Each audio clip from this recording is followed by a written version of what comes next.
हाय बच्चों, कैसे हो? हाँ, ठीक हो ना?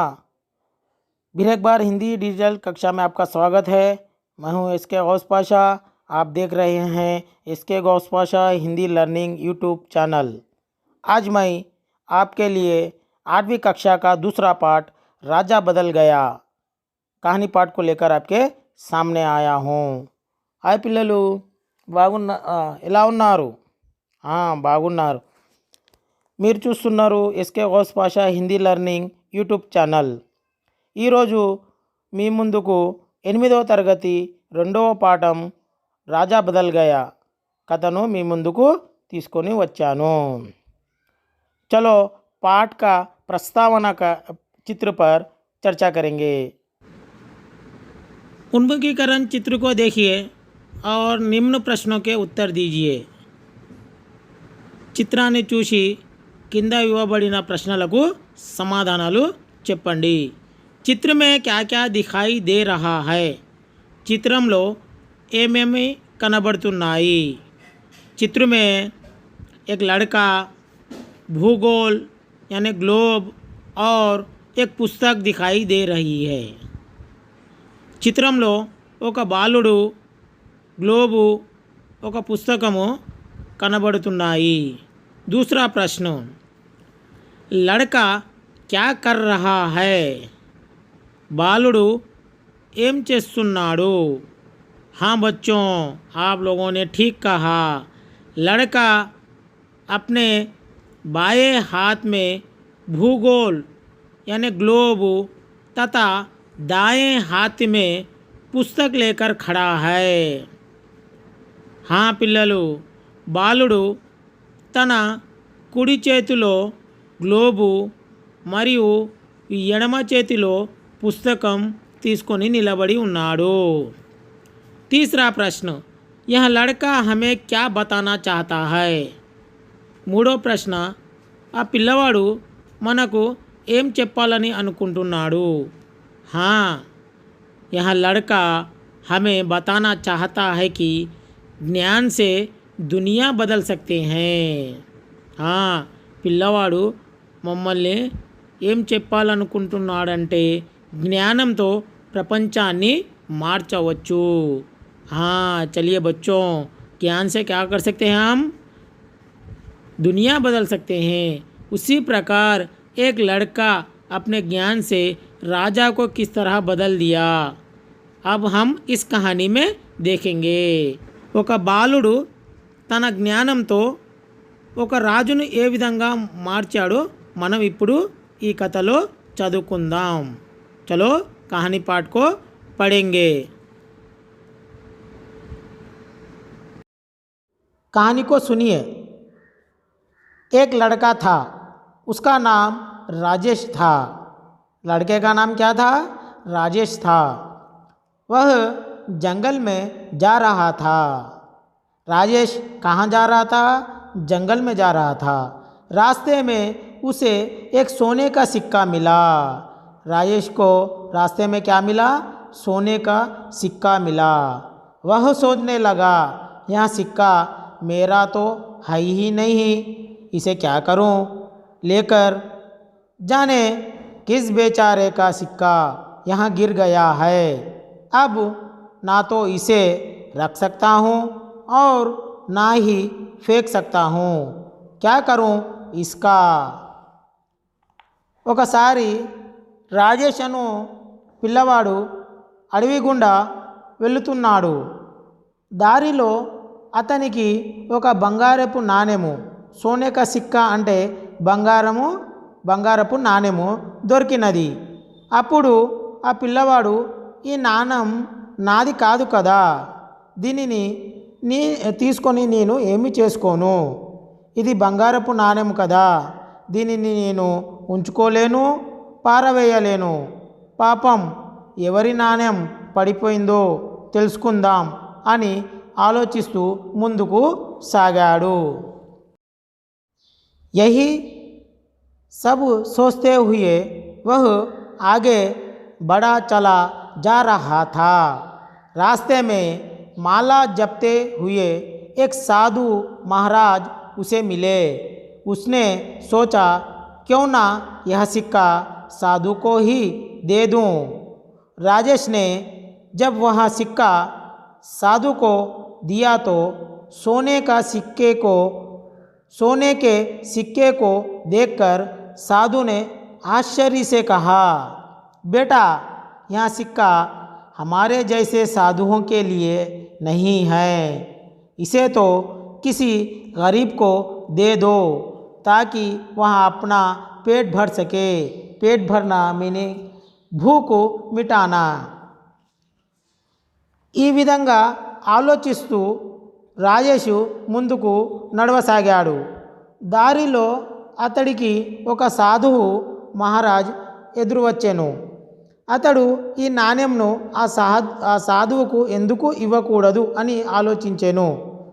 రాజేష్ దానిని ఆ సాధువుకు ఇవ్వబోయాడు.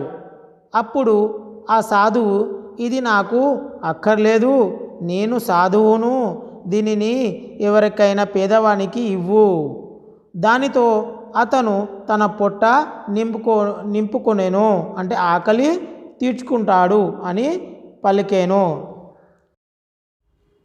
साधु की बात मानकर राजेश आगे चला तो उसने देखा कि किसी राजा की सैन्य चली जा रही है। इतनी बड़ी सेना को देखकर वह सोचने लगा, यानी राजेश ने सोचने लगा कि ज़रूर कोई बात रही होगी जो राजा अपनी सेना लिए जा रहे हैं। उसने एक सैनिक से पूछा, भाई, आपके राजा इतनी बड़ी सेना लिए कहाँ जा रहे हैं? सैनिक ने बताया, ये हमारे राजा शूरसिंह हैं जो पड़ोसी देश पर आक्रमण कर उसे लूटने जा रहे हैं।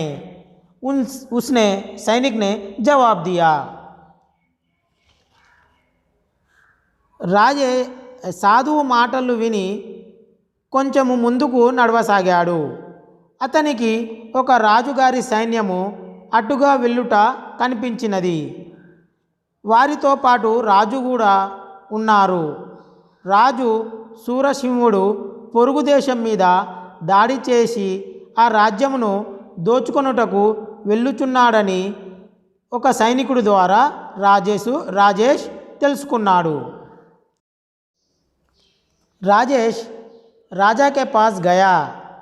सोने का सिक्का उनकी ओर बढ़ाते हुए कहा, लीजिए महाराज, आप इसे रख लीजिए। రాజేష్ రాజు దగ్గరికి వెళ్ళి బంగారపు నాణెము ఇస్తూ ఇలా అన్నాడు, మహారాజా, ఈ బంగారపు నాణ్యాన్ని మీరు ఉంచుకోండి। तब महाराज ने राजेश से कहा कि मुझे क्यों देना चाहते हो? राजा ने आश्चर्य के साथ पूछा, నాకు ఈ బంగారపు నాణెం ఎందుకు ఇవ్వాలనుకుంటున్నావు అని రాజు ఆశ్చర్యంతో రాజేష్ని అడిగాడు। महाराज राजेश ने कहा, महाराज, एक साधु ने कहा था कि जो सबसे गरीब दिखे उसे यह सिक्का दे देना। राजेश करुणा स्वर में बोला, महाराजा, ఒక సాధువు నాకు ఇలా చెప్పాడు, ఎవరైతే అందరికంటే పేదవాడు నీకు కనబడితే వాళ్లకు ఈ బంగారపు నాణెము ఇవ్వు అని।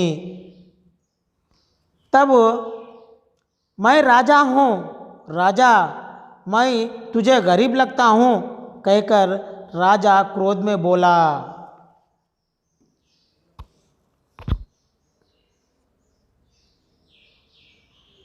అప్పుడు రాజు కోపంతో, ఏమి, నేను నీకు పేదవాడిలా కనబడుతున్నానా? నేను మహారాజును అని అన్నాడు। महाराज, यदि आप अमीर होते तो दूसरे देश को लूटने के लिए इतनी बड़ी सेना लेकर क्यों जाते हो कहकर राजेश ने महाराज से कहा రాజేష్ మహారాజుతో ఇలా అంటున్నాడు, మహారాజా, ఒకవేళ మీరు ధనవంతులైతే ఇంత పెద్ద సైన్యాన్ని తీసుకొని పొరుగు దేశం మీద దండెత్తి ఆక్రమణ కోసం ఎందుకు వెళుతున్నారు, దోచుకోవడానికి ఎందుకు వెళుతున్నారు అని అడిగాడు.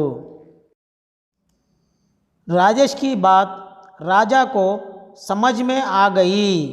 उन्हें अपनी गलती का एहसास हुआ.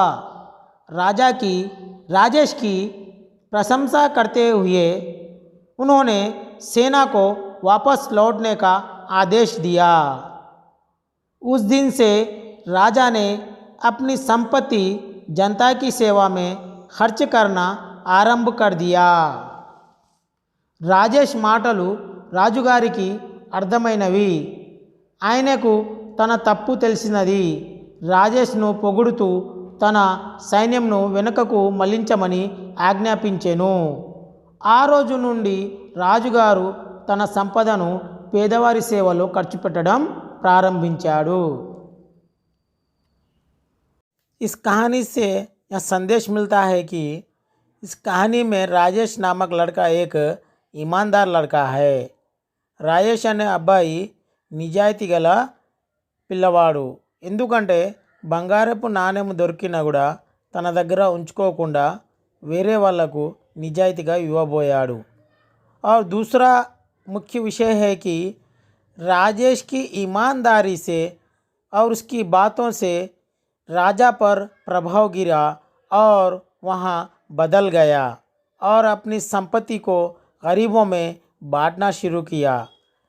ఇంకో ముఖ్య విషయం ఏమనగా రాజేష్ యొక్క నిజాయితీని మెచ్చుకొని అతని యొక్క మాటల ప్రభావంతో రాజుగారికి మార్పు వచ్చింది. అప్పటి నుండి రాజుగారు తన సంపదను పేదవారికి పంచడం మొదలుపెట్టారు. ఈ పాఠం యొక్క ముఖ్య ఉద్దేశం. हाँ बच्चों, कहानी सुनी है ना. अब इस कहानी में आए पाठ में आए कुछ कठिन शब्दों के अर्थ जानेंगे. जंगल, फॉरेस्ट, अडवी, रास्ता, वे, दारी, सिक्का, कॉइन, नाणेमो, सोना, गोल्ड, బంగారం, సాధు, సేజ్, సన్యాసి, మాలా, గార్లాండ్, దండ, గరీబ్, పూర్, పేదవాడు, సైనిక్, సోల్జర్, సైనికుడు, బదల్, చేంజ్, మార్పు, లూట్నా, టు బి రబ్డ్, దోచుకోవడం, గల్తీ, మిస్టేక్, పొరపాటు, పడోసి, నైబర్హుడ్, ఇరుగు పొరుగు వారు, ఆక్రమణ్, అటాక్, దండయాత్ర, కరుణ, మెర్సీ, దయా, ఎహసాస్, రియలైజేషన్, స్పష్ట అవగాహన, ప్రశంస, ప్రైజ్, పొగడ్త, సేవ, సర్వీస్, సేవ.